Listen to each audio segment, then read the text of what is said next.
If you want to maintain your privacy on Twitter by hiding your online status, follow these simple steps. This guide will help you adjust your settings to ensure that your activity is not visible to others. Step 1. Open Twitter app or website. Launch the Twitter app on your mobile device or visit the Twitter website on your computer. Make sure you are logged into your account.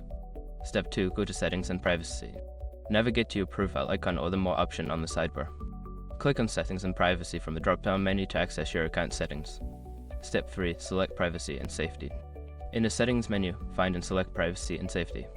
This section contains various options related to your account's privacy. Step 4. Adjust Activity Status. Look for the option labeled Show Activity Status. Toggle this setting off to prevent others from seeing when you are online or if you have recently been active. Step 5. Save Changes.